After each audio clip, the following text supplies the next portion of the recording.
सा यश्चायम पुरुष और यश्च असु आदित्य सा एक है। एक श्रुति आई थी कि अध्यात्म शरीर में, किसमें? शरीर के भीतर रहने वाला जो आत्मा है, शुद्ध त्वम पदवाच्य है, और यश्च असु आदित्य, और जो आदित्य मंडल में रहने वाला है ईश्वर तत्व है। और वे दोनों का जब एक कर दिया तो स एक, दोनों एक ही है।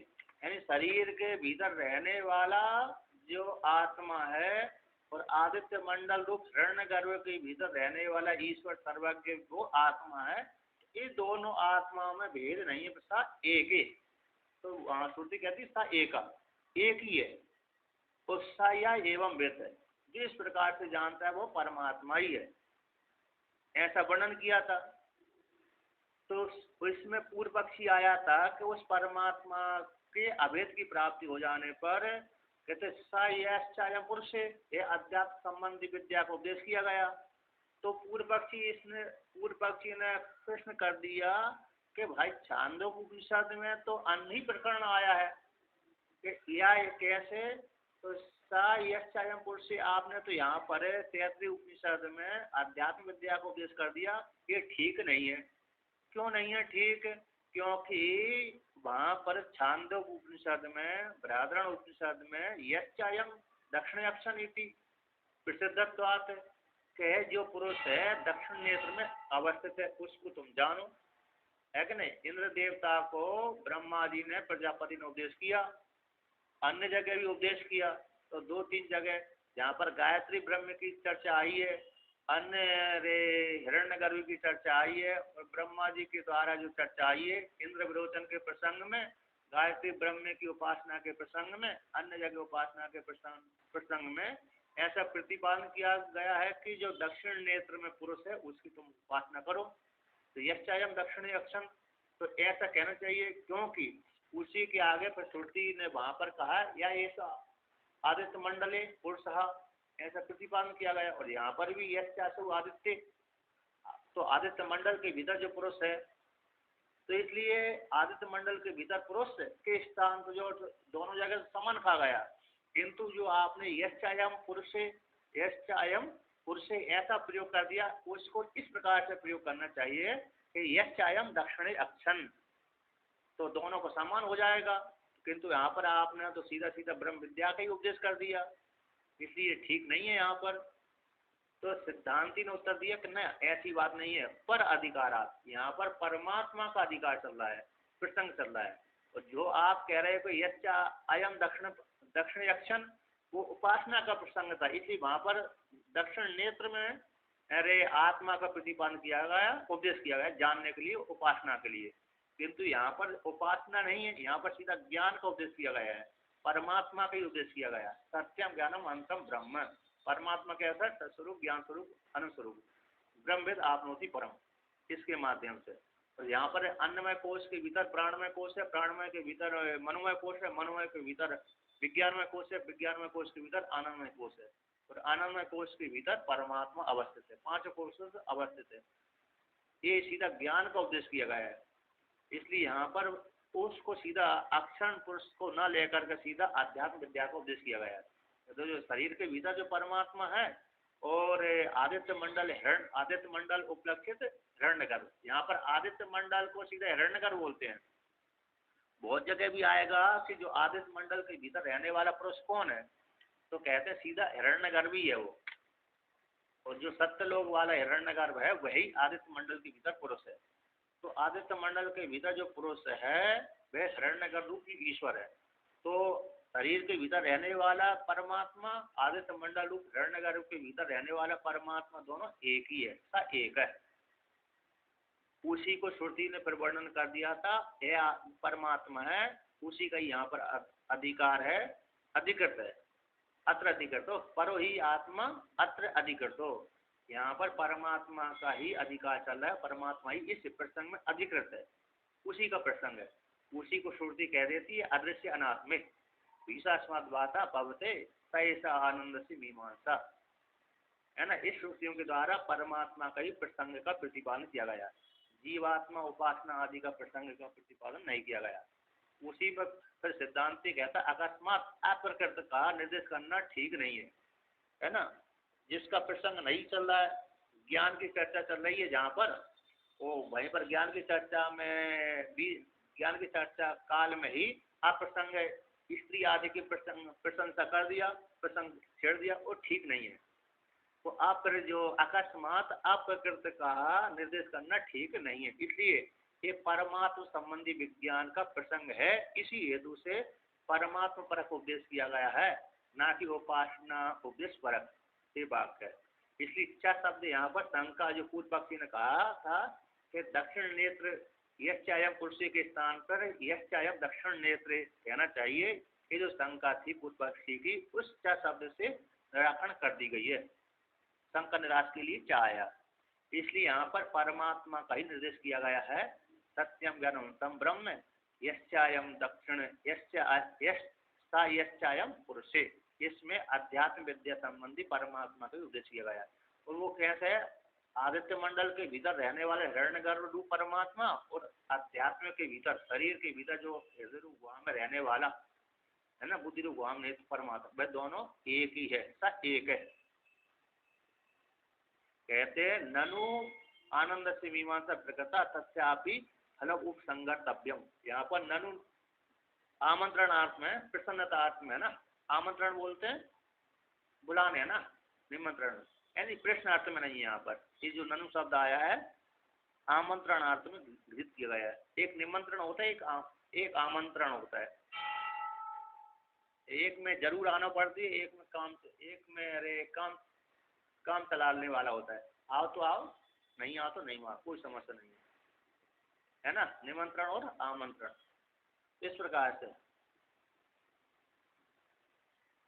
निमंत्रण और एक में आना पड़ती है, एक में जरूरी नहीं है। एक जैसे एक को निमंत्रण दिया जाता है, आमंत्रण दिया जाता है, आमंत्रण जैसे आमंत्रण दिया जाता है कि आपको हमारे विवाह कार्य में, श्राद्ध आदि में आना पड़ेगा, तो आमंत्रण किसको दिया जाता है, मतलब आमंत्रण और निमंत्रण में थोड़ा भेद है। तो जैसे लड़की के पुत्र को है ना, लड़की का जो पुत्र हो नाती दोहित्र ना, तो दोहित्र को निमंत्रण वो दिया जाता है, विशेष आमंत्रण, विशेष है ना, कि तुमको आना ही है, क्योंकि उनके बिना थोड़ा वो उसमें कार्य लगता है, तो वो नहीं आएगा तो दोष लगेगा। जैसे परिवार वाले है, लड़की है, लड़की का पुत्र है, और मामा भाई, मामा है, भाई बहन है आदि जो है ना, उनको नाम आमंत्रण दिया जाएगा, तो विशेष है। और जो निमंत्रण है सामान्य मित्रों को दिया जाता है, तो मित्र है तुम आओ चाहे मत आओ, है क्या नहीं। तो एक को निमंत्रण, एक को आमंत्रण। अब उसके दोनों को अर्थ कभी कभी विस्मृति हो जाती, दोबारा नहीं देखते ना, उठा करके। इतना ही, एक में जरूर आना पड़ती है, एक में जरूर नहीं है। जिसमें जरूर ही आना पड़ता है उसमें आमंत्रण ही है शायद, अथवा निमंत्रण है ना, नहीं तो नहीं आएंगे दोष लगेगा, ऐसा है। इसलिए यहाँ पर भी जो ननु शब्द है आमंत्रणार्थ में है, यानी मंत्रण, विचार, आमंत्रण बुलाना, असमंता बुलाना, है ना। तो इस प्रकार से जो आनंद की मीमांसा की गई है उसका फल उपसंहार करना चाहिए। कहते हैं अभिन्न स्वाभाविक आनंद परमात्मा एवं, जो परमात्मा ही आनंद है, अभिन्न है, जीवात्मा और परमात्मा कैसे वे दोनों में भेद नहीं है। हृदय के भीतर गया हुआ परमात्मा और आदित्य मंडल के भीतर गया हुआ जो परमात्मा, ये दोनों कैसे अभिन्न है, भेद उनमें नहीं है। वो स्वाभाविक आनंद है, दोनों के भीतर एक जो आनंद है वह स्वाभाविक है। वो आनंद कौन है, परमात्मा ही है, परमात्मा ही आनंद है, ना कि विषयी संबंध जनित आनंद। विषय और विषय की, घटपट आदि हो गए विषय, रूप आदि हो गए विषय, और विषय का ज्ञान, उन दोनों से उत्पन्न होने वाला आनंद ये नहीं है, बल्कि परमात्मा ही स्वाभाविक आनंद है। और दोनों जीवात्मा परमात्मा एक ही, भिन्न नहीं है, परमात्मा ही आनंद स्वरूप रस हो गई सब। अब उसी को आगे कहते हैं, है ना, यहीं तक हुआ था। ननु तद अनुरूप एव अयम निर्देशः स यश्चायम पुरुषे यश्चासौ आदित्ये स सा एक इति भिन्न अधिकरणस्य विशेष उपमर्दन। तो यहाँ पर कहते हैं ननु तद अनुरूपे, उसके अनुरूप ही है क्या नहीं, उसके अनुरूप ही अयम निर्देश है उपदेश है। कैसे? यश्च असु अयम पुरुष, ये तुम पद का शोधन हो गया। कैसे? यह जो पुरुष है, सा यानी जो है पुरुष है, यानी पुरुष है शरीर के भीतर, सा यश्च अयम आत्मा परमात्मा, यानी शुद्ध तुम पदवाच्य। शुद्ध कैसे हो गया? तुम पदवाच्य। पुरुष यानी यहाँ पर स्थूल शरीर ले लिया है ना, स्थूल समष्टि विराट शरीर, समष्टि विराट शरीर का अभिमानी जो देवता है शुद्ध है, कूटस्थ मान लीजिए अथवा वो मान लीजिए। कैसे कहते हैं? यश्चासु आदित्य मंडले, कहते ईश्वर। तो ये यश्चासु आदित्य मंडले, यश्च असु आदित्य, यहाँ पर ईश्वर पर वाक है ये, तो वो भी शुद्ध कर दिया। वो भी शुद्ध कैसे कर दिया? जो उसकी सर्वज्ञ उपाधि थी उसकी त्याग कर दिया, तो जो इसकी परिचिन्न उपाधि थी उसका त्याग कर दिया। पुरुष से शब्द में जो परिचिन्न उपाधि थी शरीर के भीतर जो जीवात्मा है उसकी परिचिन्न उपाधि का त्याग कर दिया। और असौ आदित्य मंडले, असौ आदित्य में जो सर्वगत उपाधि थी तुम पदवाच्य की, उसमें सर्वगत उपाधि का त्याग कर दिया, तो चेतन उसका ले लिया, इसका चेतन ले लिया। सा एक है, एक परक भाग। सा एक जो शब्द है इति कैसा है? एक परक है। तो तत्वमसि,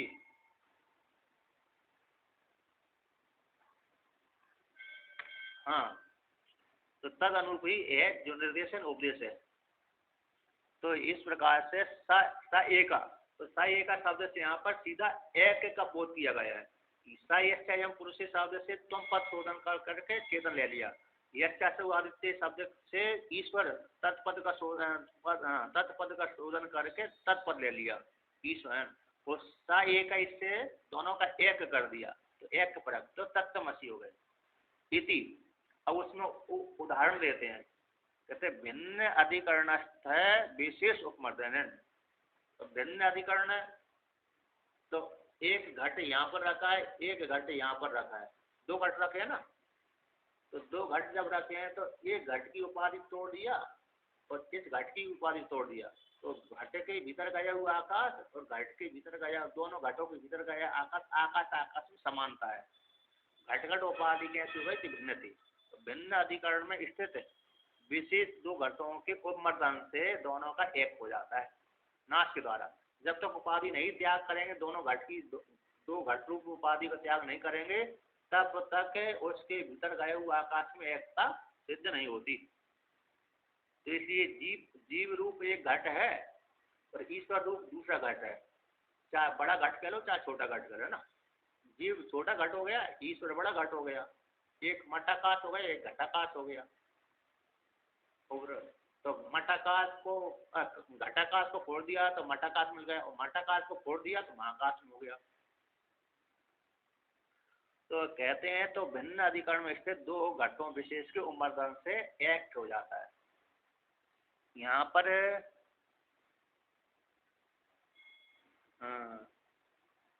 आगे वर्णन करते हैं, तो ननु एवं अपि आदित्य विशेष ग्रहणम अनर्थक्यम। पूर्व पक्षी यहाँ पर कह रहा है जब आपने भिन्न अधिकरण में एक सिद्ध कर दिया है ना, तो शरीर के भीतर आत्मा है और आदित्य मंडल के भीतर भी आत्मा, दोनों एक ही है, सही एक ही। तो अब ऐसा सिद्ध कर दिया, उपदेश कर दिया, दोनों एक हो गए, तो आदित्य का यहाँ पर आपने विशेष रूप से ग्रहण किया है तो अनर्थक हो जाएगा, क्योंकि आपने तो आदित्य एक विशिष्ट पिंड विशेष हो गया। तो पिंड विशेष हो गया तो वो तो जो विशेष रूप से गृहीत किया गया था वह तो शब्द कैसे हो गया? अनर्थक की बात हो, अनर्थक की प्राप्त हो गई, क्योंकि वहां पर तो छांदोपनिषद में आदित्य मंडल भीतर रहने वाले एक ब्रह्म विशेष है, वो भी सोपाधिक है।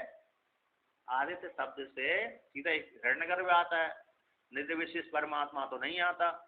तो आदित्य को जो आपने यश्चासु आदित्य ऐसा जो गृहीत किया गया है, तो आदित्य शब्द है, तो आदित्य है ना, तो आदित्य शब्द कैसे हो जाएगा? जो ग्रहण किया गया है वह विशेष आदित्य शब्द को ग्रहण किया गया है वह अनर्थता की प्राप्ति हो जाएगी, यानी अनर्थक की प्राप्ति हुई, अनर्थ हो जाएगा।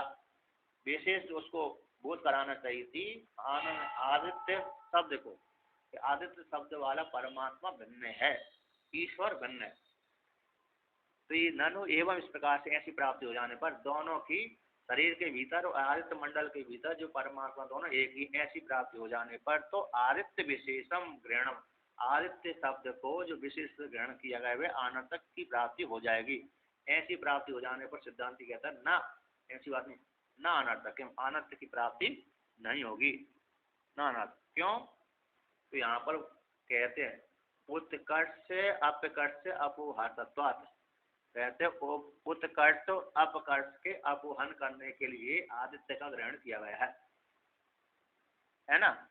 उत्कर्ष आदित्य का था और अपकर्ष जीवात्मा का था।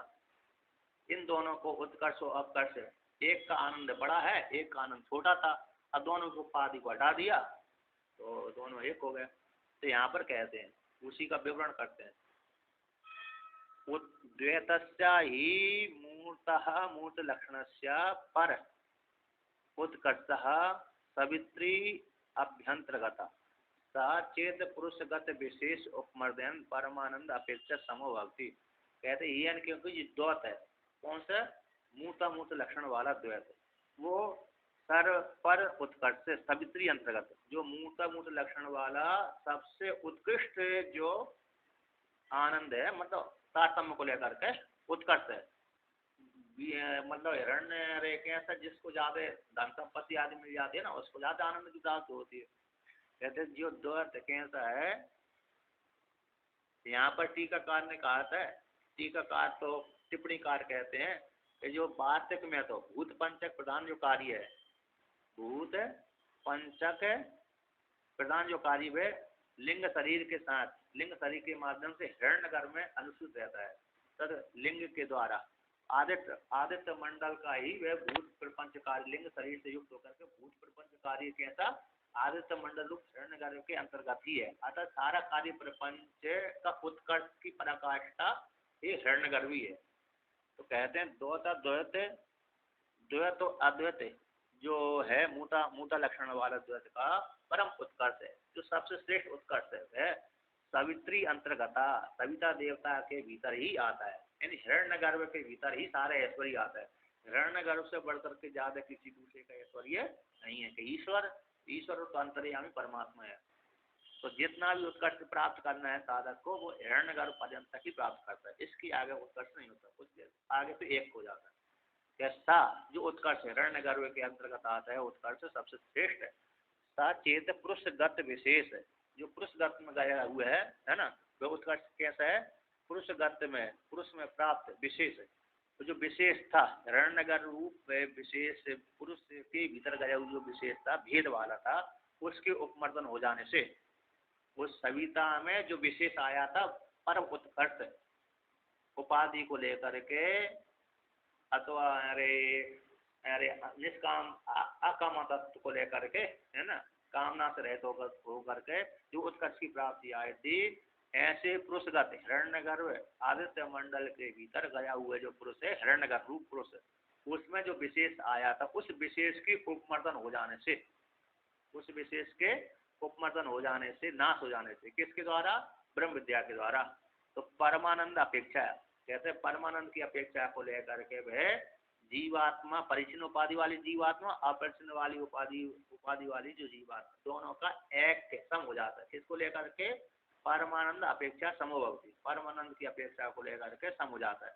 जो आदित्य मंडल के भीतर गया हुआ जो पुरुष में जो विशेषता, उस सविता के भीतर, सविता में हिरण्यगर्भ के भीतर जो पुरुष विशेषता, उत्कर्ष विशेषता, उस उत्कर्ष विशेष उपाधि को त्याग कर दिया। तो जीव की उपाधि तो पहले ही त्याग कर दिया, तो दोनों का उपाधि का त्याग कर देने से परमात्मा के साथ एक हो जाता है। अतः परमात्मा की अपेक्षा को लेकर के एक हो जाते हैं, उनकी उपाधि का त्याग करते ही परमात्मा ही अवशेष रहता है। उसी को टीकाकार यहाँ पर कहते हैं। टीकाकार ने वर्णन किया है, या एव चिद धातुर निरतिशय आनंद, निरतिशय आनंद उत्कृष्ट उपादौ प्रतिबिंबिता, सा एव निकृष्टो उपादौ सिर पाण्यादि मति पुरुषे प्रतिबिंबिता। इति परमानंद अपेक्षम समत्वम विशिष्टयो स्वाभाविकम स्वभाव ऐक्यम विवक्षितम इति अर्थ। ये टीका है। कहते या एव वह ये जो है चित धातु है, चैतन्य धातु है, वह निरतिशय आनंद है। वह कैसे उत्कृष्ट उपाधि में प्रतिबिंब होता है। जो चित धातु है उसका निरतिशय आनंद उत्कृष्ट उपाधि में प्रतिबिंबित होता है। तो उत्कृष्ट उपाधि कौन है? हिरण्यगर हो गई। कहते सा बैजी वे परमात्मा ही निकृष्ट उपाधि में, निकृष्ट उपाधि जीवात्मा, कहते उपाधि में सिर पाड़ने आदि पुरुष में प्रतिबिंबित होता है। जो चित धातु ही उत्कृष्ट उपाधि में प्रतिबिंबित होता है, हिरण्यगर उत्कृष्ट उपाधि है, और वह ही परमात्मा निकृष्ट उपाधि में हमारे शरीर के भीतर सिर पाड़ने आदि वाले शरीर के भीतर प्रतिबिंबित होता है। तो दोनों में ही वही परमात्मा अनुसूत है। ऐसी परमानंद की अपेक्षा को लेकर के समत्व की प्राप्ति हो जाती है। कहते विशिष्ट दोनों, जो हिरण्यगर रूप विशिष्ट था और जीवात्मा जो विशिष्ट था, तो दोनों विशिष्टों का परमानंद की अपेक्षा को लेकर समान हो जाते हैं। दोनों उपाधि को त्याग कर दिया तो दोनों विशिष्ट उपाधि का त्याग करने के कारण स्वाभाविक रूप से परमात्मा रूप जो एक की विवक्षा हो जाती है, एक की प्राप्ति हो जाती है। तो जीवात्मा और हिरण्यगर रूप दोनों की उपाधि का त्याग करते ही परमात्मा के साथ एक ही हो जाता है, आखिर परमात्मा ही हो जाते हैं। तो दोनों में समत्व हो जाता है। इसी कहते परमानंद की अपेक्षा को लेकर के समभवती, है ना, यानी दोनों विशिष्ट उपाधि को त्याग करके परमात्मा की अपेक्षा को लेकर के दोनों में सामान्य रूप से स्वाभाविक एक की विवक्षा हो जाती, एक की प्राप्ति हो जाती है उपाधि को त्याग करते ही।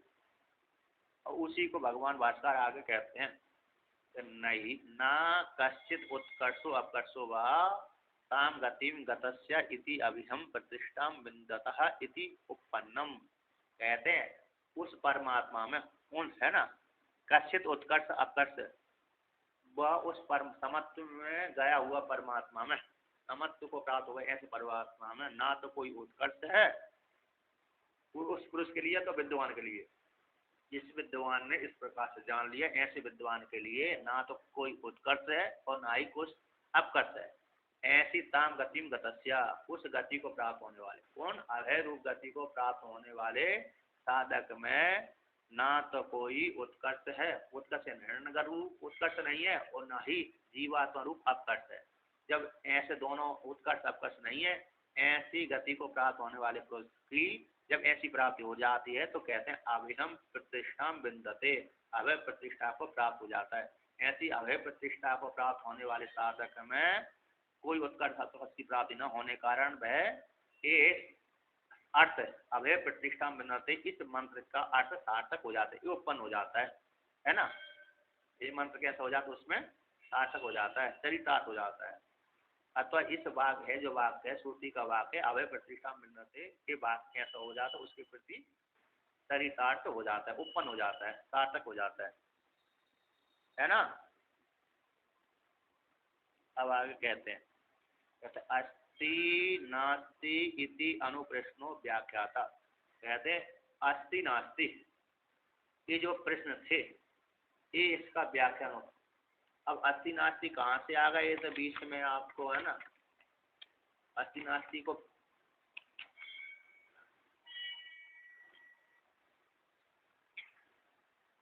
हाँ, तो एक वाक्य आता है, कहते हैं कौन सा वाक्य आता है? तो अभिहम, है ना, इस पे आता है,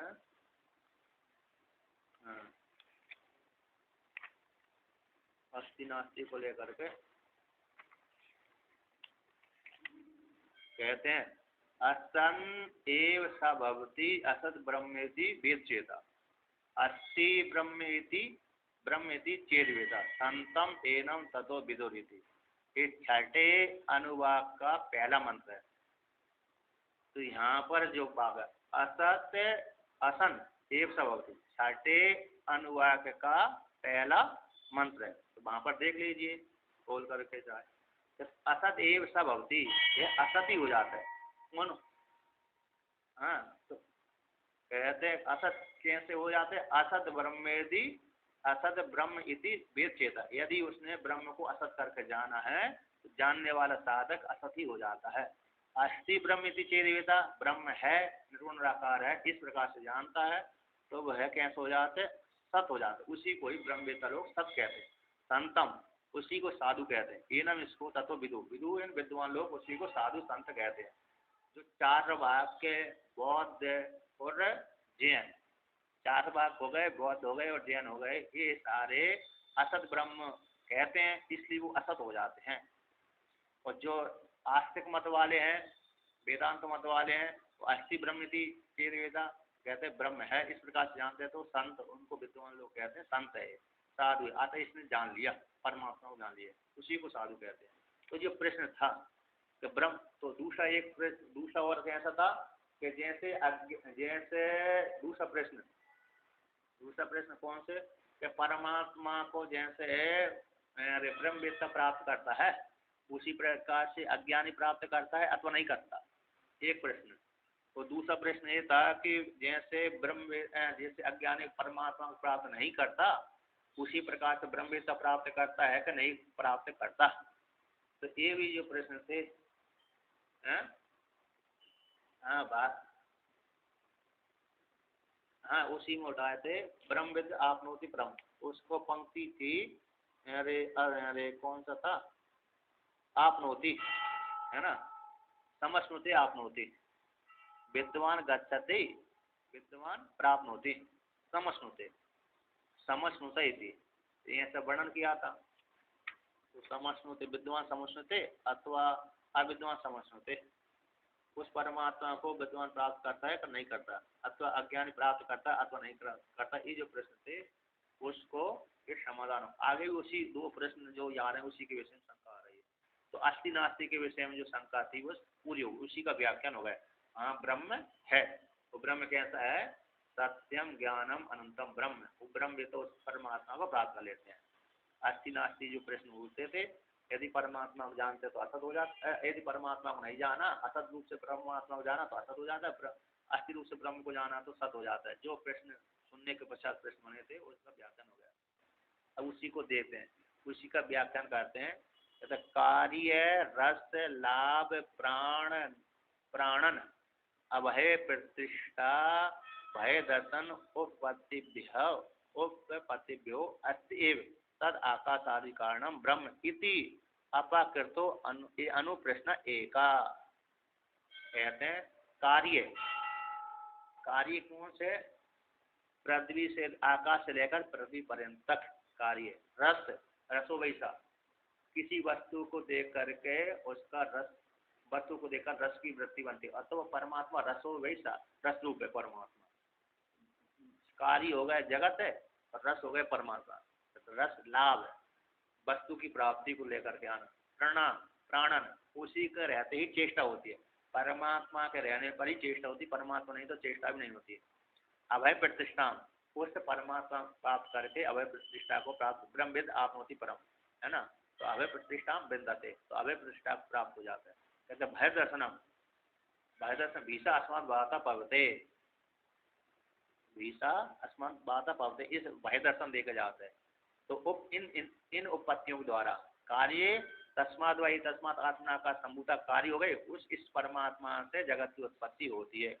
रसो वैसा ये हो गया लाभ, उस रस की प्राप्ति है ना, उस सा ऐसा आनंद से मीमांसा।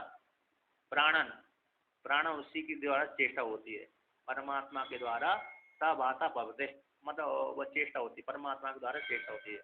कहते अभय प्रतिष्ठा, अभय प्रतिष्ठा हो गई, अभयम प्रतिष्ठा मिलते। और कहते भय दर्शना, भय दर्शना कहाँ देखा जाता है, भीषात्मा द्वारा पवते, इसमें भय देखा जाता है। इत्यादि हेतुओं के द्वारा, उत्पत्ति बोलते हैं हेतु, इत्यादि हेतुओं के द्वारा, उपपत्तियों के द्वारा अस्ति एव तद, तद वह परमात्मा है, वह परमात्मा आकाश आदि के कारण ब्रह्म है। इस प्रकार से अपाकृतो, है ना, अपाकृतो अनुप्रश्न, एक प्रश्न का समाधान हो गया, है ना। ब्रह्म है कि नहीं है, तो ब्रह्म नहीं है ऐसा जो प्रश्न था उसका समाधान, अर्थात ब्रह्म है। अथवा जो संशय था उसका समाधान हो गया, ब्रह्म है अथवा नहीं है ना, ब्रह्म है अथवा नहीं है, ये जो प्रश्न बना था उसका एक समाधान हो गया। अब कहते हैं द्वौ अन्यौ अनुप्रश्नौ विद्वद अविदुषोर विद्वद अविदुषोर ब्रह्म प्राप्ति अप्राप्ति विषयौ तत्र विद्वान समुष्णते न समुष्णत इति अनुप्रश्न अंत्यस्य तद अपाकरणाय उच्यते। कहते हैं तो दो प्रश्न बने, तो दो प्रश्न बनते हैं, तो यहाँ पर कहते हैं विद्वान प्राप्त होता है अथवा नहीं प्राप्त होता। तो दो अनुप्रश्न, एक तो पहला प्रश्न हो गया कि अस्ति नास्ति ब्रह्म है अथवा नहीं है। इस ब्रह्म के है कार्य को देकर के, रस लाभ को देकर, प्राणानाद चेष्टा को देकर, अवय प्रतिष्ठा अवय को और भय प्रतिष्ठा भय को देख करके, इन उत्पत्तियों से लेकर के आकाश आदि कार्यों को देख करके ब्रह्म है। इस प्रकार से अस्ति नास्ति वाला जो प्रश्न था उसका खंडन हो गया, मतलब उसका समाधान हो गया, है ना। तो अब कहते दो प्रश्न फिर बने थे, कहते हैं विद्वान और अविद्वान को लेकर के। कहते जैसे विद्वान ब्रह्मवेत्ता ब्रह्म को प्राप्त कर लेता है, उसी प्रकार से अज्ञानी ब्रह्म को प्राप्त करता है कि नहीं करता। क्यों? क्योंकि ब्रह्म सभी के प्रति समान कारण है। ब्रह्म यदि असमान कारण होता तो ब्रह्मवेत्ता अकेला प्राप्त करता, अज्ञानी प्राप्त नहीं करता। जैसे एक माँ है, एक माँ के दो पुत्र हैं, है ना। तो एक माँ के दो पुत्र हैं, तो वह माँ अपने पुत्रों को समान रूप से प्रेम करती है। सौतेली माँ होती तो भेद रूप से अरे प्रेम करती, किंतु सौतेली नहीं है, उसी से पैदा हुए दोनों पुत्र, तो उसी से पैदा होने के कारण वह समान रूप से व्यवहार करती है। तो इसलिए यहाँ पर कहते हैं तो उसी प्रकार से, जिस प्रकार से माँ अपने दोनों पुत्रों में समान रूप से व्यवहार करती है, प्रेम करती है, तो उसी प्रकार से परमात्मा सभी के प्रति समान कारण है। ब्रह्म विद्वान के प्रति भी समान कारण है और अज्ञानी के प्रति भी समान कारण है। समान कारण होने से जैसे ब्रह्मवेत्ता, ब्रह्म को जानने वाला ब्रह्मवेत्ता ब्रह्म की प्राप्ति कर लेता है, उसी प्रकार से अज्ञानी भी ब्रह्म की प्राप्ति हो जाएगी। एक हो गया, है ना प्रश्न। और दूसरा प्रश्न हो गया, जैसे माता दोनों पुत्रों के साथ समान व्यवहार करती है, उसी प्रकार से ब्रह्म भी सभी के प्रति विद्वान और अविद्वान के प्रति समान कारण होने कारण जैसे अज्ञानी ब्रह्म को प्राप्त नहीं कर पाता क्योंकि अज्ञानी है, उसी प्रकार से विद्वान भी ब्रह्म को प्राप्त नहीं कर पाएगा। उसी प्रकार से ब्रह्म को प्राप्त नहीं कर पाएगा, अतः प्राप्त करेगा, क्योंकि ब्रह्म दोनों के प्रति समान कारण है ना। कैसा है? ब्रह्म दोनों के प्रति समान कारण है। जैसे अज्ञानी प्राप्त नहीं कर पाता ब्रह्म को ज्ञान न होने कारण, उसी प्रकार विद्वान भी ब्रह्म को प्राप्त नहीं कर पाएगा। एक तो कर पाएगा या तो नहीं कर पाएगा, है ना, एक संशय था। दूसरा ब्रह्म में जैसे विद्वान ब्रह्म को प्राप्त कर लेता है, उसी प्रकार से समान कारण, उसी प्रकार से ब्रह्म को अज्ञानी भी प्राप्त कर लेगा, क्योंकि ब्रह्म दोनों के प्रति समान कारण है। भेद नहीं करता ब्रह्म किसी का। माँ अपने बच्चों के साथ भेद नहीं करती, उसके जितने भी बच्चे हैं, है ना, एक है अथवा दो, एक है तो कोई समस्या नहीं, एक में तो भेद होते नहीं, किंतु दो में भेद होता है ना। आजकल भेद इसलिए नहीं हो रहा क्योंकि एक को पैदा कर ऑपरेशन करा लेते हैं, समस्या समाप्त हो जाती है। भेद वाली तो पहले बहुत होते थे, इसलिए भेद होता था। तो कहते हैं सम्मा भेद नहीं है। अच्छा अच्छा, तो जो भी है हो सकता है। नहीं नहीं, यहाँ ये तो समस्या आ रही, एक पैदा करके जो रखती हैं महिलाएं अथवा पुरुष, तो हाँ, नहीं नहीं नहीं, उसमें एक मुख्य कारण था। यदि एक लड़का यदि खराब निकल गया, माता पिता की सेवा करने वाला नहीं है, तो दो तीन जो और हैं, चार पांच हैं, उनमें से एक तो माता पिता की सेवा करेगा। अब एक में है तो वो माता पिता की सेवा नहीं कर रहा, तो माता पिता तो फिर ऐसे ही रह गए। एक को तो बृहदारण्य उपनिषद में आया है, बृहदारण्य उपनिषद में कहते अपने पिता ही पुत्र से कहता है, हे पुत्र मैंने मैंने सूर्य भगवान की एक रूप से उपासना करी थी, एक करके, इसलिए तुम मेरे पहले पुत्र उत्पन्न हुए, अकेले पुत्र उत्पन्न हुए। अब तुम क्या करना, अकेले पैदा मत करना, सूर्य को एक रूप से उपासना नहीं करना, तुम सूर्य को हजारों किरणों के रूप से उपासना करना, तो तुम्हारे अनेक पुत्र पैदा होंगे। तो फिर उससे पिता की बात को मान करके उसके पुत्र ने सूर्य को अनेक भेद से उपासना करी, इन किरणों के माध्यम से। सूर्य किरण अनंत है ना, तो अनंत किरणों के माध्यम से उसकी उपासना करी सूर्य की, तो उसके अनंत पुत्र पैदा हुए। इसी को उसको डर नहीं रहता। यह तो एक न्याय है, देवदत्त से एक पुत्र सैव ज्येष्ठ सैव कनिष्ठ। देवदत्त का एक ही पुत्र है, भाई ज्येष्ठ है भाई कनिष्ठ है। हाँ हाँ शेषराम जी। तो देवदत्त के जैसा नहीं होना चाहिए है। एक करके नहीं रहना चाहिए, मतलब सामान, क्योंकि शास्त्र में भी वर्णन किया जिसका एक पुत्र है उसका पुत्र ही नहीं है, उसको पुत्र ही नहीं मानते, ऐसा शास्त्र में प्रतिपादन किया गया। कभी कभी तो वंश ही बन एक पुत्र को उत्पन्न होने पर वंश समाप्त हो जाता है।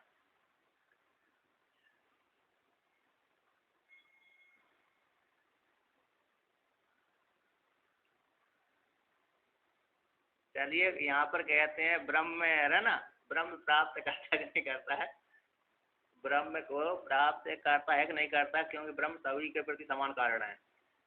तो इसको यहाँ पर कहते हैं दो अनुप्रश्न, दो प्रश्न है ना, तो विद्वान को लेकर के अविद्वान को लेकर के।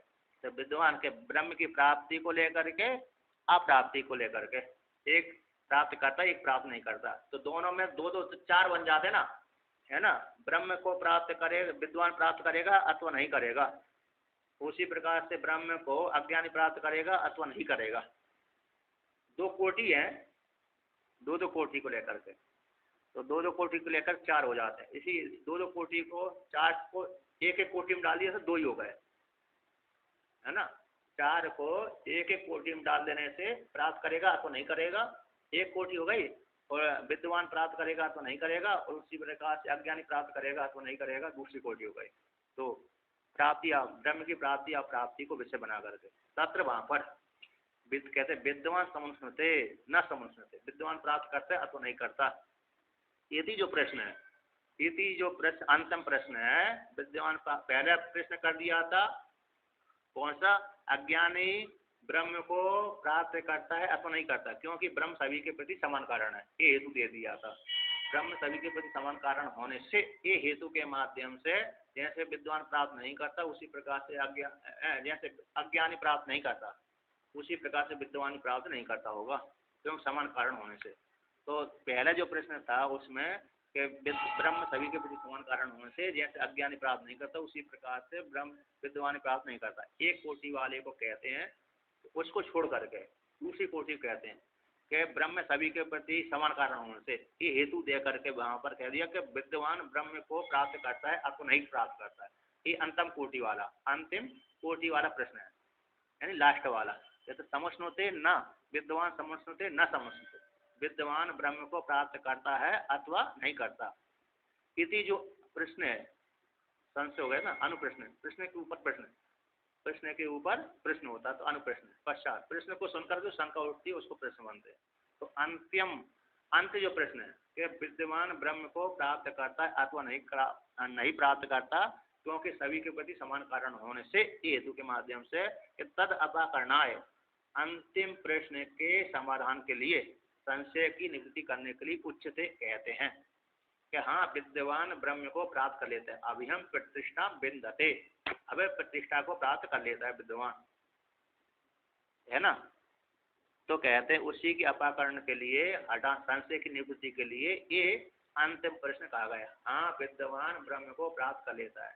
कहते फिर मध्यम वाला, बीच वाला, तो कहते हैं मध्यमो अनुप्रश्नो अंत अपाकरणाद एव अपाकृत एव अपाकृत इति तद अपाकरणाय न यच्यते। कहते जो मध्यम प्रश्न था, इन तीन प्रश्न कर दिए, तो मध्यम प्रश्न कौन सा, पहला तो अस्ति नास्ति को लेकर के हो गया, ब्रह्म है अथवा नहीं है, तो कहा नहीं, संपूर्ण जगत कार्य उसी से उत्पन्न हुआ है, रस आदि है भय आदि हेतु देख के जाने से ब्रह्म है। दूसरा फिर प्रश्न बनाया था कि ब्रह्म सभी के प्रति कारण होने से अज्ञानी ब्रह्म को प्राप्त करता है अथवा नहीं प्राप्त करता है। ये दूसरा प्रश्न हो गया। तीसरा प्रश्न ये हुआ था कि ब्रह्म सभी के प्रति समान कारण होने से विद्वान प्राप्त करता है अथवा नहीं प्राप्त करता है। ये तीसरा हो गया। तो यहाँ पर कहते हैं मध्यम जो अनुप्रश्न था, मध्यम कौन सा था? अज्ञानी को लेकर के, है ना, कि विद्वान ब्रह्म सभी के प्रति समान कारण होने से वह अज्ञानी उस ब्रह्म को प्राप्त करता है अथवा नहीं करता। ये जो प्रश्न मध्यम प्रश्न था, वो मध्यम प्रश्न कैसे? अंत अपकरणात्, अंत के अपकरण से। अंत के अपकरण मतलब विद्वान ब्रह्म को प्राप्त करता है, प्राप्त नहीं करता है ऐसी बात नहीं है। जो ब्रह्म वेत्ता है वो ब्रह्म को आप लोग साक्षात्कार कर लेता है।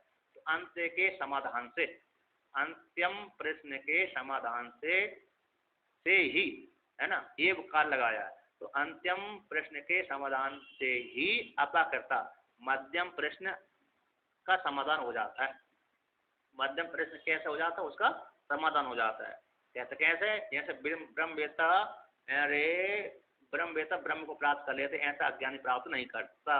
ये समाधान हो गया। तद अपाकरणाय, तद अपाकरणाय मतलब मध्यम प्रश्न के अपाकरण के लिए, अज्ञानी को विषय करने वाले प्रश्न को हटाने, समाधान करने के लिए न यत्नते, विशेष यत्न नहीं किया जाता, है ना।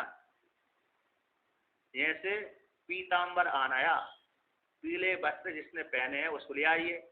तो पीले वस्त्र जैसे ही पहने तो जिसमें 10 व्यक्ति खड़े थे, तो पीले वस्त्र जिस पीताम्बर आना है ऐसे बोल दिया, तो पीले वस्त्र वाले व्यक्ति को ले आइए जिसने पीले कपड़े पहने हैं। तो उससे जो लाल कपड़े, हरे कपड़े, अन्य कपड़े, नीले कपड़े पहने हैं ना, उनका अपहरण हो जाता है, हटा दिया जाता है। उनको पहले से क्या कैसे हो जाता है कि उनको नहीं बुलाया, है ना। ठाकुर साहब बीच बीच में हाँ बोलते रहना। हाँ नहीं नहीं, सही सही। तो कहते हैं, अच्छा अच्छा, कहते तद आपका करना है मध्यम प्रश्न के समाधान के लिए ज्यादा यत्न नहीं करना पड़ती, है ना। एक सही अंतिम प्रश्न के समाधान होने से, अंतिम प्रश्न कौन था?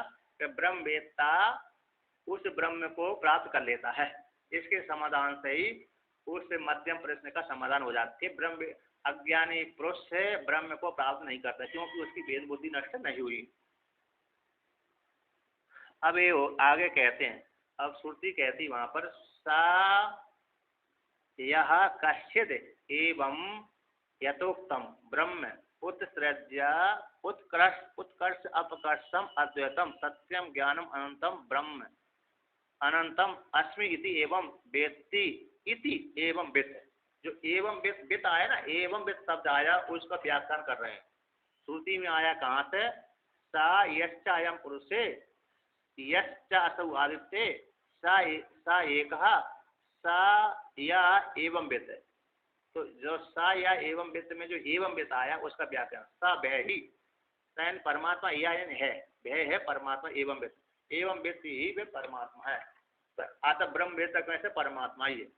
कहते सा कोई, सा या वह है, कश्चित कोई भी, एवं इस प्रकार से यथोक्तम यथोक्त ब्रह्म को, जो सत्यम ज्ञानवंत ब्रह्म को प्रतिपादन किया गया, यथोक्त लक्षण वाले ब्रह्म को, ऐसे ब्रह्म उत्सृज्या हटा करके, किसको हटा करके? कहते उत्कर्ष अपकर्षम, जो उत्कर्ष से था हिरण्यगर्भ की भेद है, हिरण्यगर्भ रूपवादी को हटा करके, उत्कर्ष हिरण्यगर्भ है ना, तत्पदवाच्य जो उत्कर्ष था उसको हटा करके, और दूसरे को हटा करके अपकर्षम, अपकर्षण जीव में जो जीवत्व उपाधि थी, परिच्छिन्नत्व उपाधि थी, उसको हटा करके यथो लक्षण वाला जो ब्रह्म है, सत्यम ज्ञानम अंतम ब्रह्म, ये ब्रह्म को, अद्वैत ब्रह्म को, वो सत्यम ज्ञानवंत ब्रह्म को, तो वो ब्रह्म को ना हम अस्मि, अस्मि पद के द्वारा एक कर दिया, अथवा वहां के द्वारा बृहदारण्यक में जो शब्द आया है हम ब्रह्मास्मि, है ना, हम ब्रह्मास्मि को ले लिया यहाँ पर, तो वो ब्रह्म मैं ही हूँ, इस प्रकार से हम अस्मि इति एवं इस प्रकार से व्यक्ति ऐसा जो जानता है साधक सब है, जो कोई इस प्रकार से अद्वैत लक्षण वाले ब्रह्म को, जिसमें सारी उपाधि हटा दी परिचिन्नोपाधि अपरिचिन्नोपाधि हटा करके अद्वैत तत्व वाले आत्मा को, सत्यम ज्ञानम लक्षण वाले ब्रह्म को जानता है और कहता है हम ब्रह्मा के इस प्रकार जानता है। ऐसे जानने के वाले को कहते हैं एवं वित्त। कहते हैं यहाँ पर एवं वित्त बोल दिया। कहते एवं शब्दस्य प्रकृति परामर्शार्थत्वात्। एवं जो शब्द है प्रकृति का ही प्रकरण, तो प्रकृति यानी प्रकरण, प्रकृति यहाँ पर प्रकरण का, प्रकृति शब्द प्रकरण का वाचक है। तो प्रकरण किसका चल रहा है? सत्यम ज्ञानम अनंतम ब्रह्म है, इसका प्रकरण चल रहा है, तो उसी का ही परामर्शक है ये। परामर्शक होने से, परामर्श करने के लिए है ना। एवं शब्द प्रकृति का परामर्शन करने के लिए है।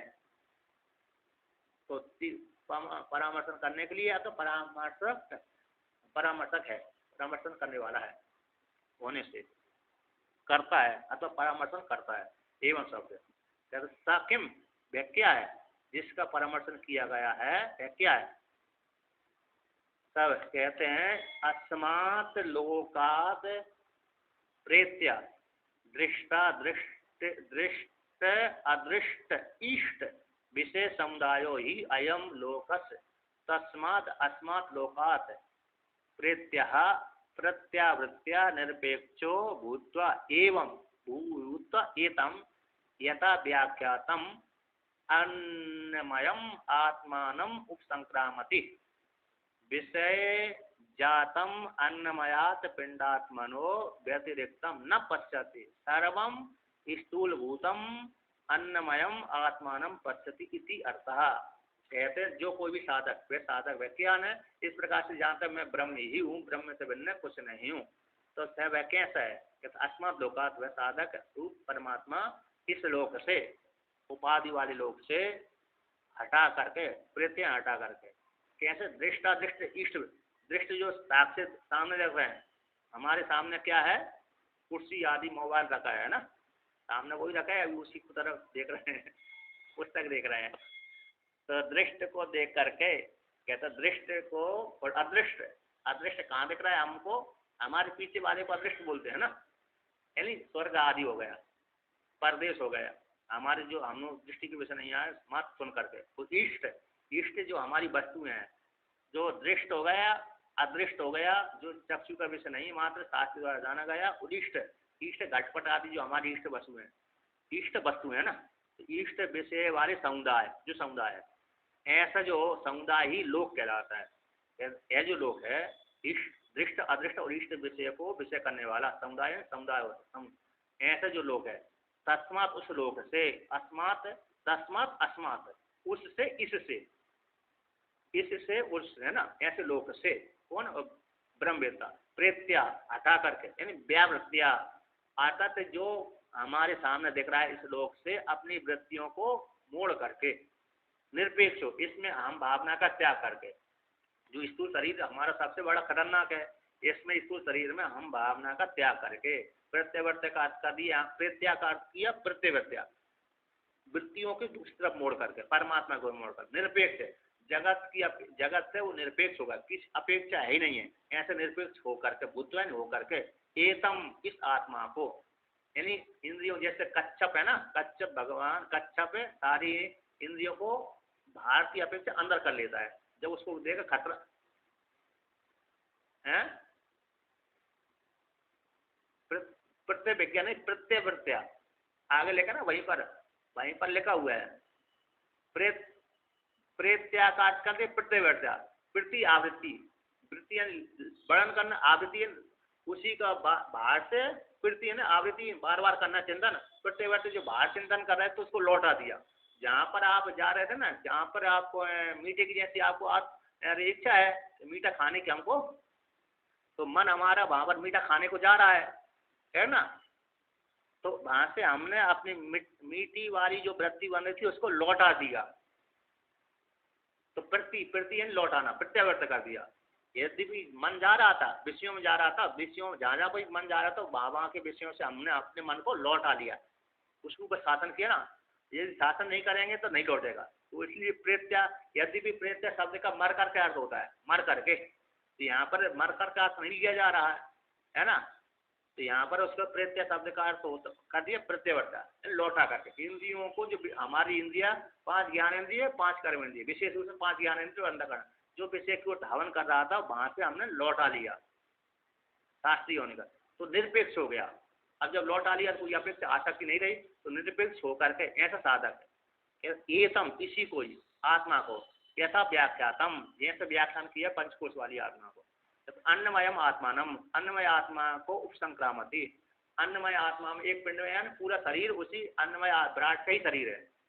कैसा है? पूरा शरीर उस विराट का ही शरीर। इस प्रकार से अन्नमय आत्मा को प्राप्त कर लेता है, उपयन नजदीक में संक्रमति प्राप्त कर लेता है। अतः कहते आत्मा से भिन्न नहीं देखता, अन्नमय आत्मा कोश को प्राप्त हो जाता है। ये अन्नमय कोश आत्मा कैसी उपाधि वाली है, विराट शरीर रूप से जानता है। अब इसी को इसमें बैराग करके दिखलाते हैं, कहते हैं विषय जातम अन्नयात, विषय जातम अन्नमयात पिंडात, पिंड आत्मनो हो व्यतिरिक्त न पश्यते। विषय समुदाय जितना ही दिख रहा है पूरा विराट का शरीर हो गया, जितना भी जो विषय समुदाय दिख रहा है ना वो विराट का शरीर है, विराट से भिन्न नहीं है। ऐसे अन्नमय पिंड वाली आत्मा से व्यतिरिक्त न पश्यति, ऐसा मुझसे भिन्न कुछ है ही नहीं है, क्योंकि मैं विराट शरीर वाला हूँ, है ना। इससे व्यतिरिक्त उस चीज का पंचभूतों का ही विकार है और विराट का ही ये सारा विकार ऐश्वर्य है। इस प्रकार से अन्नमय कोश वाली आत्मा से व्यतिरिक्त नहीं देखा, अर्थात सार्वम स्थूल भूतम अन्नमय आत्मा न पश्यति, जितना भी स्थूल भूत पदार्थ है अन्नमय कोश ही है। जितना भी स्थूल भूत पदार्थ दिख रहा है सर्वम संपूर्ण स्थूल भूतम अन्नमयम आत्मानम पश्यति, स्थूल भूत जितना भी पदार्थ दिख रहा है हमारे पंचभूतों का कार्य है अथवा खाने पीने का जितना भी है वह अन्नमय आत्मा से भिन्न है नहीं, भिन्न है ही नहीं, आता सब कुछ अन्नमय आत्मा ही है। अब इसमें दोष दर्शन लगा दिए, क्या क्या लगाया? दोष दर्शन देकर के जो अन्नमय आत्मा है यद कृत कसम तन अनंतत्व, ये पंक्ति लगा करके कहते इस अन्नमय भीतर, अन्नमय कोश के भीतर, अन्नमय आत्मा के भीतर एक प्राणमय आत्मा है, क्योंकि इस शरीर के भीतर कोई सूक्ष्म आत्मा रहती है, वो हम उससे सुखी दुखी होते हैं। कहता ततो अभ्यंतरम एदम प्राणमयम प्राणमयम सर्व अन्नमयम आत्मस्तम अभिव्यक्तम, कहता ततो उससे आभ्यंतर, किससे? अन्नमय कोश से भीतर। पहले सारी जगत को अन्नमय कोश में अंतर्भूत कर लिया, जितना भी विश्व स्थूल प्रपंच दिख रहा है ना उस स्थूल प्रपंच को अन्नमय कोश के भीतर डाल दिया, ये सब कुछ अन्नमय कोश ही है, अन्नमय कोश से भिन्न कुछ है ही नहीं है। इस प्रकार से जान करके कहा अन्नमय कोश आत्मा नहीं हो सकती। ये तो अन्नमय कोश आत्मा कैसे? अन्नमय शरीर है जो माता पिता का विकार है ना, तो माता पिता का विकार होने से तो माता पिता का विकार है ये उत्पन्न हुआ है, उसे उत्पन्न होता नष्ट हो जाता है। इस प्रकार से इसमें दोष दर्शन देख लिया, तो दोष दर्शन देख कर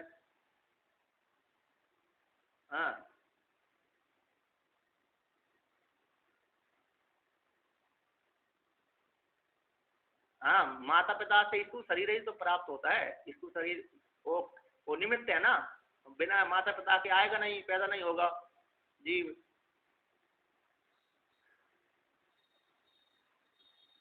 सूक्ष्म शरीर परमात्मा एक हम बहुश्यामा है ना, इस श्रुति के अनुसार परमात्मा बना माया को लेकर के, अब उसी चेतन प्रदान होकर परमात्मा ने अपने भौत रूप को धारण कर लिया, वो धारण कर लिया तो अरे फिर वही उसकी आसक्ति हो गई अंतःकरण को लेकर के, रूप को लेकर के, वो लिंग शरीर भी परमात्मा ने दे दिया। फिर बाद में वो लिंग शरीर को भोगने के लिए फिर माता पिता के शरीर में प्रवेश करना पड़ा उसको, परमात्मा को।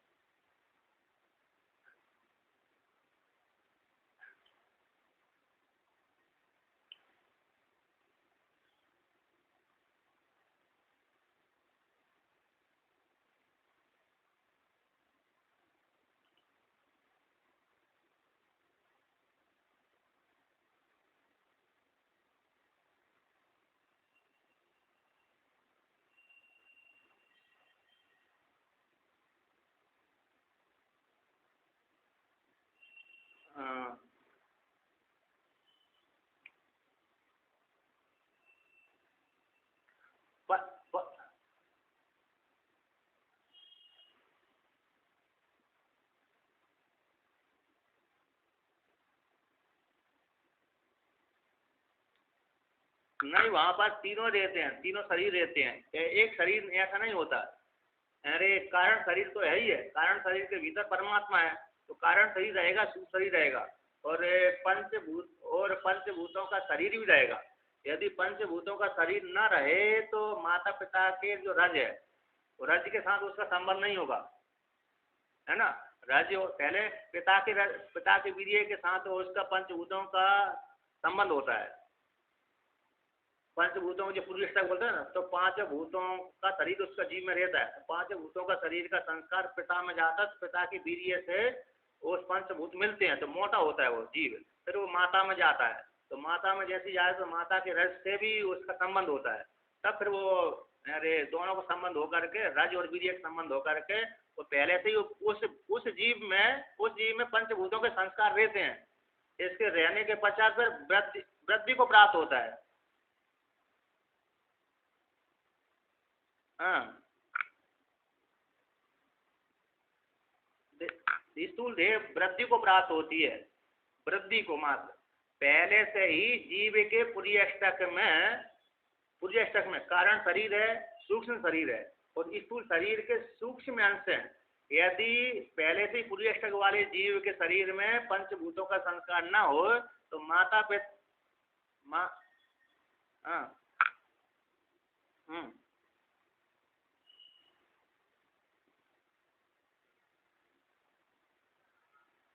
नहीं नहीं नहीं, माता पिता मात्र निमित्त कारण है, उसमें जनक नहीं है, सीधा सीधा डायरेक्ट जनक नहीं।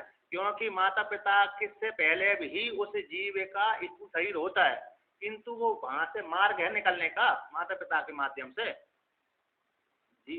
क्योंकि माता पिता के रज से विकास और पुष्ट होता है वो जीव का जो शरीर है पहले अच्छा अच्छा अच्छा, ठीक है। तो यहाँ पर वो कहते हैं कि सर्व जो अब उसने माता पिता के द्वारा वीर्य से उत्पन्न हो ना, रज और वीर्य से उत्पन्न हुआ जो अन्नमय शरीर है, हमारा पिंड है, शरीर है। हाँ ठीक है, वर्णन करेंगे ठीक। तो यहाँ पर कहते हैं तो सर्वम अन्नमयम है ना, उसके भीतर, किसके भीतर, अन्नमय कोश के भीतर जो दिख रहा है उसके भीतर को प्राणमय कोश है। इस प्राणमय कोश रूप आत्मा को प्राप्त हो जाता साधक है। अब यहाँ पर क्या, सर्वम अन्नमयम, जितना भी अन्नमय कोश है आत्मस्तम, आत्मा में अविभक्त रूप से वो प्राणमय कोश रहता है। विभक्त भेद रूप से और अविभक्त समान रूप से, यानी उसके अन्नमय कोश के भीतर ही प्राणमय कोश अवस्थित रहता है और पूरे शरीर में व्याप्त करके रहता है। कैसा रहता है हमारा प्राणमय जो कोश है ना, प्राणमय कोश सारे शरीर को व्याप्त करके रहता है। जहाँ से आप प्राण निकाल देंगे ना, इस हाथ से प्राण निकाल देंगे तो लकवा मार जाएगा, मारता नहीं मारता, तो सारे शरीर को, इसलिए अविभक्त बोल दिया वहां पर। अन्नमय कोश, अन्नमय आत्मा में स्थित है जो प्राणमय कोश है वाली आत्मा अविभक्त रूप से रहती है। जिस स्थान से व्यक्ति में जो प्राण नहीं चलते वहां पर क्या हो जाता है, वो उसका लकवा मार जाते हैं, कार्य नहीं करता। कहते एक सामान उदाहरण दीजिए, कहते अतः इसके अंतर एतम इससे मनो, फिर वो प्राणमय कोश में दोष दर्शन देख करके मनोमय कोशम, मनोमय वाली कोश रूप आत्मा में प्रवेश कर जाता है। कहते मनोमय कोश में भी दोष देख करके, क्योंकि मन देखा जाए आज मेरा खराब है, आज मेरा अच्छा मन है, आज मैंने अच्छा चिंतन किया, रूप अच्छा देखा तो अच्छा चिंतन कर लिया, रूप अच्छा नहीं देखा तो खराब चिंतन हो गया, दुखी हो गया, शत्रु मिल गया तो बड़ा कष्ट हो गया, है ना। शत्रु वाला हमको, शत्रु जो सामने शत्रु बैठा हुआ है वो दिख गया, हमारा शत्रु था, खराब हो गया, समस्या हो गई, तो उससे मन सुखी दुखी हो गया। कहते उस मन सुखी दुखी होने से, उसमें दोष दर्शन देखने से अंदर चला गया, उसके भीतर विज्ञानमय, क्योंकि मन का कारण विज्ञान है, तो विज्ञानमय कोश को आत्मा मान लिया। तो विज्ञानमय कि आज मेरी बुद्धि ने ठीक निर्णय नहीं कर पाया, आज मेरी बुद्धि ने अच्छा निर्णय किया, इसलिए उसमें दोष दर्शन देख करके आनंदमय कोश में चला गया। कहाँ चला गया, सुषुप्ति में चला गया। प्राणमय कोश, मनोमय कोश, विज्ञानमय कोश तीनों स्वप्न अवस्था के अंतर्गत आते हैं।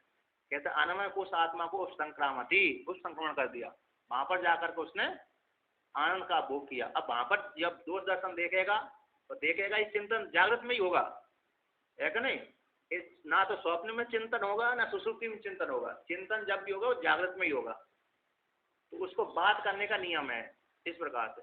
तो वहां पर स्वप्न सुषुप्ति अवस्था में जो आनंद कोश है उसका चिंतन किया गया, हम सुखम स्वापसम न किंचित अविदितम, जैसे इंद्र देवता ने चिंतन किया था, अरे वहां तो मेरा अस्तित्व है कि नहीं यही मालूम नहीं रहता है ना, सुसुप्ति में हम है कि नहीं है यही मालूम नहीं रहता। जब जागने के पश्चात मालूम पड़ता है कि हाँ मैं अच्छी प्रकार सोया और कुछ नहीं जाना, इतना ही, किंतु वहां पर अस्तित्व ही भान समाप्त हो जाता है हमारा। तो इस प्रकार से वहां पर आनंद को आत्मा में दोष देख लिया, दोष देख करके उस आनंदमय आत्मा को भी बाध करके तुरीय में अवस्थित हो जाता है। कहते अतः अदृश्य अनात्मान अनात्मेन अनुक्ते अनिलयने अभयम प्रतिष्ठा बिंदते। इसके अंतर पांचों कोषों को बाध करके, है ना, पांचों कोषों को बात करके वह साधक अदृश्य रूप परमात्मा में, जो दृश्य का विषय नहीं है, नाम रूप आदि का विषय नहीं है, तो अनात्म वाली परमात्मा में निरुक्त, जिसका कथन नहीं किया जाता शब्द के माध्यम से, ऐसे परमात्मा में अलयन अनिलयने सबका वह आधार है, वह किसी का आधार नहीं है। निलयन बोलते आधार, वह सभी का तो आधार है किंतु उसका कोई आधार नहीं है। ऐसे अनिलयन वाले परमात्मा में अभयम प्रतिष्ठा बिंदते साधक, तो वह साधक अभय प्रतिष्ठा को प्राप्त हो जाता है विद्वान। इस प्रकार से प्रतिपादन कर दिया।